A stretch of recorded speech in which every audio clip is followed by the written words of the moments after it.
Hello, welcome to the information and training video explaining EPA's gas distribution NESHAP 6C rule. The purpose of this video is to help small businesses better understand and comply with federal environmental regulations. Throughout this video, we will explain the need for the rule, who is subject, what the rule requires, and when compliance is due. We will also provide additional resources and contact information should you have further questions. Thank you for your attention as we walk you through the requirements of this rule. The standard is required by the Clean Air Act and goes by a rather lengthy name, the National Emission Standards for Hazardous Air Pollutants for Source Category, Gasoline Dispensing Facilities Subpart CCCCCC. For ease, we will refer to it as NESHAP 6C. Please note that this is a federal, not a state rule. Therefore, it applies nationwide. NESHAP 6C focuses on controlling the emission of gasoline vapors during the loading of underground storage tanks. This is often referred to as Stage 1 vapor recovery. The rule does not regulate the emissions of gasoline vapors when vehicles are filled at the gas pump. Capturing vapors at the pump is referred to as Stage 2 vapor recovery. This federal regulation was last amended on January 24, 2011. And affects all gasoline dispensing facilities in the United States, as well as businesses that own and operate gasoline dispensing equipment for fleet vehicles. A gasoline dispensing facility, or GDF, is defined as any stationary facility dispensing gasoline into the fuel tank of an on- or off-road motor vehicle, lawn and landscaping equipment, boat, test engine, or generator.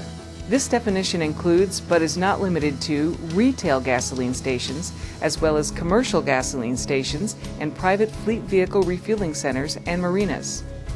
Let's begin with some background information and the need for NESHAP 6C.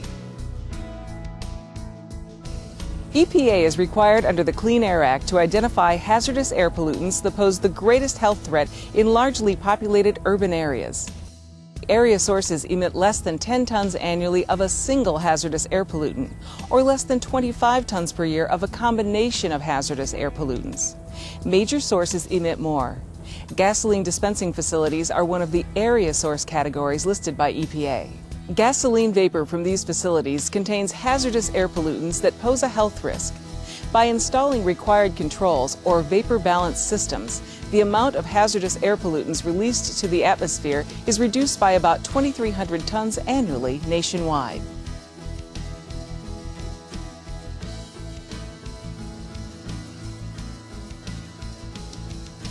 The NESHAP 6C rule applies to all existing and new gas dispensing facilities in the United States. The affected sources are both the gasoline tanker truck during delivery of gasoline to a gas station and each gas station's gasoline storage tank. In addition, depending on where the station is located, there may be state and local rules that already require these controls. Again, the equipment or gas pumps used for refueling motor vehicles, commonly referred to as Stage 2 systems, are not covered under this rule, but are addressed by a separate requirement contained in the 1990 amendments to the Clean Air Act. Now that we have answered who is subject to NESHAP 6C, let's look at the specific requirements. We have divided this into two sections. The first covers general requirements, including best management practices, equipment requirements, record keeping, and reporting. The second section discusses required performance testing. Note that record keeping requirements began on January 24, 2011 for existing stations. For new or reconstructed stations, record keeping begins at startup. A new station is a source that began construction after November 9, 2006. There are 3 increasing levels of control depending on your monthly gasoline throughput. In other words, the greater your throughput, the more requirements you must meet. Monthly throughput is calculated in one of 2 ways. The total amount of gasoline that is loaded during the current day, plus the total volume loaded during the previous 364 days divided by 12 months, or the total amount of gasoline that is dispensed from all gasoline storage tanks at the station during the current day, plus the total volume dispensed from all gasoline storage tanks during the previous 364 days divided by 12 months. Level 1. Facilities with a monthly throughput of under 10,000 gallons must meet the following Level 1 requirements. All owners or operators are required to minimize evaporation by establishing and maintaining best management practices. This includes minimizing spills. If spills do occur, they must be cleaned up as quickly as possible. Gasoline containers and storage tank fill pipes should be covered with gasketed seals. Gasoline sent to open collection systems should be kept to a minimum. As for record keeping, you are not required to submit notifications or reports. However, you must have records that document your gasoline throughput and make them available within 24 hours if requested by the applicable authorities. Level 2. Facilities with a monthly throughput at or above 10,000 gallons but less than 100,000 gallons must meet all Level 1 requirements, plus the following Level 2 requirements. Storage tanks at or above 250-gallon capacity must be loaded using submerged fill pipes or drop tubes. Submerged filling reduces the release of gasoline vapors by reducing splashing when the gasoline is loaded. With this equipment, less vapors are produced, and the potential for air emission is therefore reduced. Note: storage tanks less than 250-gallon capacity must follow requirements for Level 1. For pipes installed on or before November 9, 2006, fill pipes or drop tubes should extend such that gasoline discharge occurs no more than 12 inches from the bottom of the tank. For pipes installed after November 9, 2006, gasoline discharge should occur no more than 6 inches from the bottom of the tank. Owners must also provide documentation that the gasoline level never falls below the 12 or 6-inch fill pipe discharge point. Level 2 regulations may require larger facilities to install equipment that will help reduce the amount of vapors generated while gasoline is dropped from the tanker truck into the gasoline dispensing facility storage tank. As for record keeping, you must maintain records that document your gasoline throughput and make them available within 24 hours of request by the applicable authorities. You must also submit the applicable notifications required under Section 6.3.11124A of the rule. We will be discussing this in further detail later in this video. Level 3. The largest facilities, those with a monthly throughput at or above 100,000 gallons, must meet all Level 1 and 2 requirements we have just discussed, plus operate a vapor balance system. Before we get into the specific criteria options, let's cover what vapor balance equipment does. In the simplest of terms, a vapor balance control system is equipment that reduces the amount of gasoline vapors released when the underground gasoline storage tanks are filled. Vapor balance equipment consists of a series of hoses and special fittings. Without properly installed equipment, vapors escape through a vent pipe and are released into the atmosphere. However, vapor balance control equipment directs the displaced vapors from the fill tank back into the tanker. The tanker truck drivers then take the vapors back to the terminal where they can be recovered as gasoline. This is known as Stage 1 vapor balance. The Stage 1 vapor balance system can reduce air pollution, save money by conserving gasoline that would otherwise be lost in the air, and protect public health by reducing the possibility of breathing toxic gasoline vapors. The effectiveness of the vapor recovery program, and ultimately the quality of the air, depends on correct use and functioning of the Stage 1 gasoline vapor balance system. There are 3 different connections that are possible between the storage tank and the tanker. Vapor balance connections can be either a dual point, coaxial, or a manifold connection. A dual point connection uses 2 separate tank openings, usually a few feet away from each other. One opening is for fuel delivery into the tank, and one opening for the vapor transfer back to the tanker truck. A coaxial connection uses a drop tube with a narrow top section to create a vapor pathway between the drop tube and the fill pipe. A special coaxial delivery elbow must be used to complete the fuel and vapor pathways to the tanker truck. In a manifold connection, the vent pipes of the tanks are connected.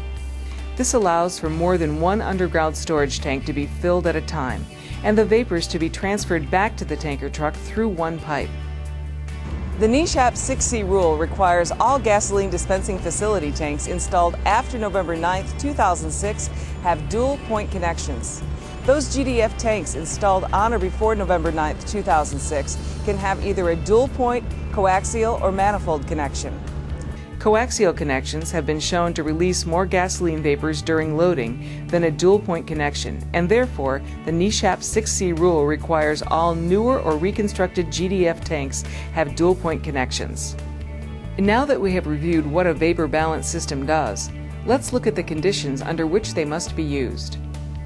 If your monthly throughput is equal to or greater than 100,000 gallons, you must operate a vapor balance system and meet Level 1 and Level 2 requirements discussed earlier.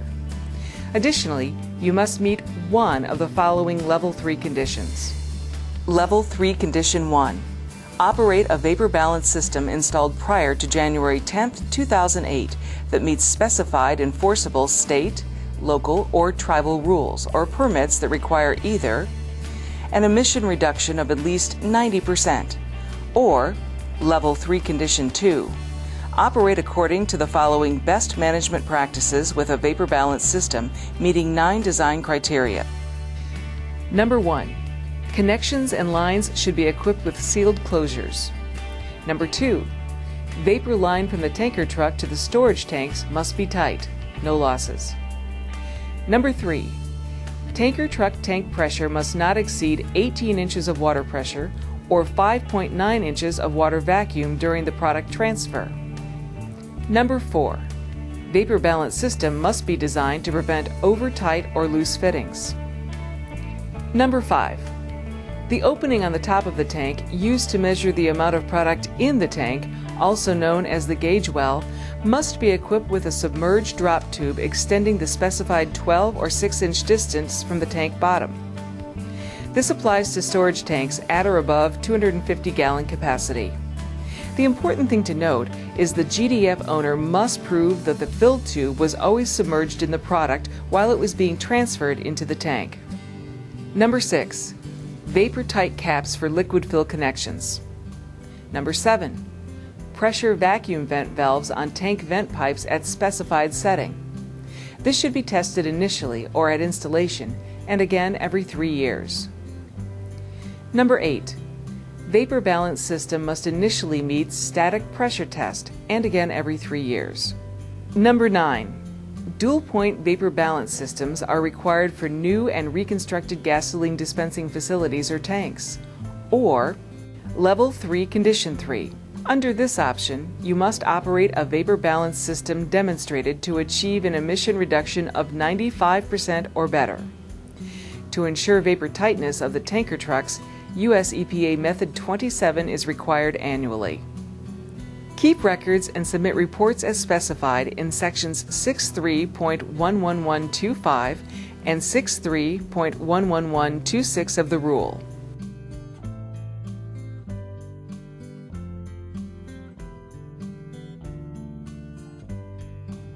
Now it's time to discuss performance testing and the requirements for each of the 3 Level 3 conditions. There are no testing requirements for GDFs complying with Level 3 Condition 1.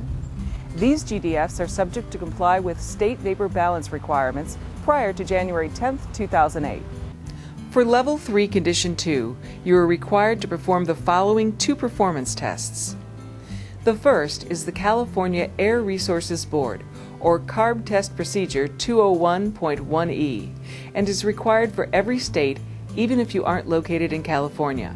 This test is used to determine the leak rate and cracking pressure of the pressure vacuum vent valves installed on the gasoline storage tank vent pipes. The second test is CARB Test Procedure 201.3, which is a static pressure test of the vapor balance system. If you choose Level 3 Condition 3, then you are required to perform 3 performance tests. The first test, CARB Test Procedure 201.1, demonstrates that the vapor balance system being used actually achieves a 95% emission reduction rate. The second and third tests are the 2 mentioned earlier. The CARB Test Procedure 201.E for leak rate and cracking pressure on the PV vent valves, and the CARB Test Procedure 201.3, which tests static pressure on the tank. All tests must be performed initially and every 3 years thereafter. For existing GDFs, the initial tests should have been completed by July 9, 2011, if the vapor balance system was installed on or before December 15, 2009. If the vapor balance system was installed after December 15, 2009, testing was required upon installation. For new GDFs, the initial tests must be completed upon installation of the vapor balance system, and again every 3 years. You are also required to notify EPA of all performance testing at least 60 days prior to conducting and submitting the test results.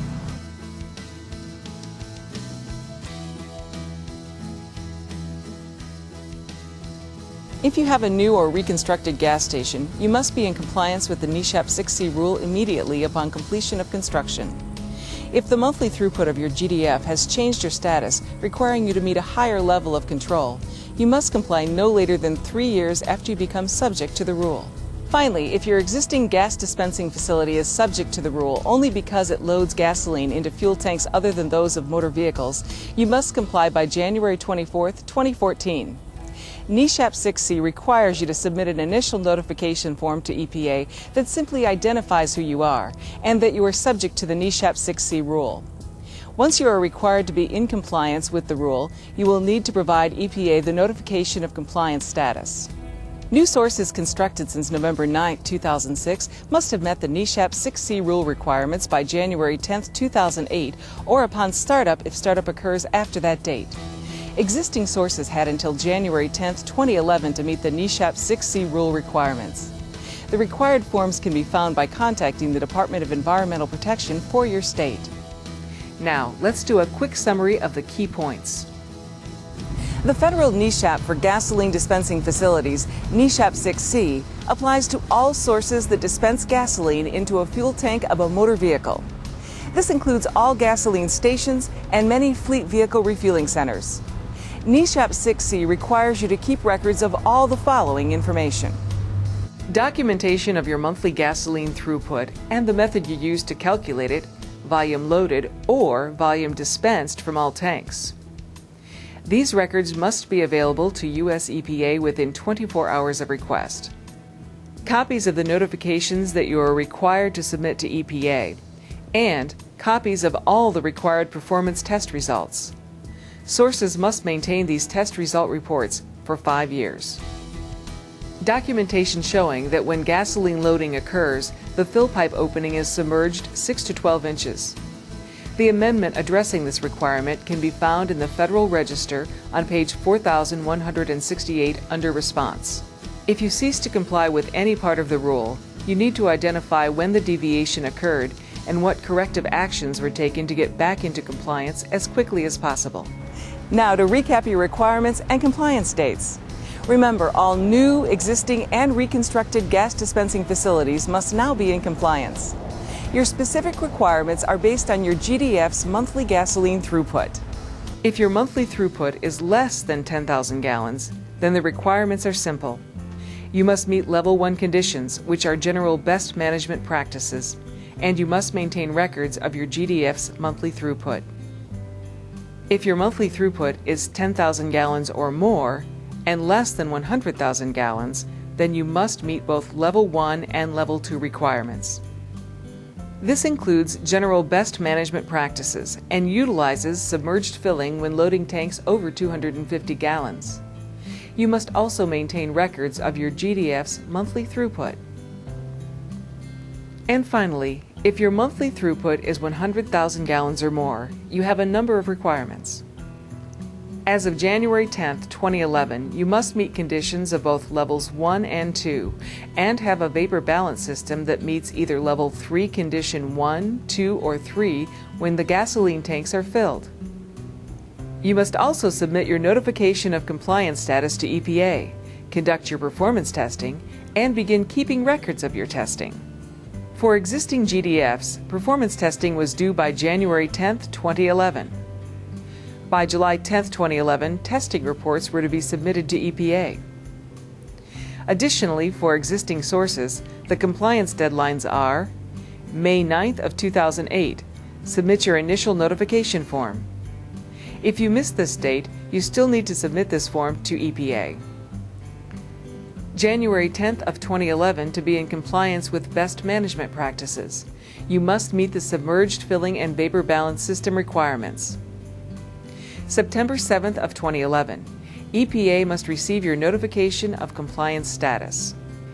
January 5th of 2012, or within 180 days of completing your performance testing, you must submit your reporting information to EPA. If you have missed these dates, you still need to conduct the tests required by the NESHAP 6C rule and file the notifications of compliance status with EPA. You can learn more about National Emission Standards for Hazardous Air Pollutants for Source Category, Gasoline Dispensing Facilities Subpart CCCCCC at EPA's website, or by visiting the Environmental Compliance section of the Small Business Assistance Program website. Follow the links to your local agency. If you would like to contact the U.S. EPA for information about the rule, contact Andrea Cyphers. For compliance assistance, contact Maria Malve. At a time when small businesses are challenged by the economy, we want to make sure you receive all the information you need to comply with environmental rules and regulations. We hope this video has been helpful in making compliance easier to understand. Thank you for watching the training video for NESHAP 6C on gasoline distribution and for doing your part to help protect the air we all breathe.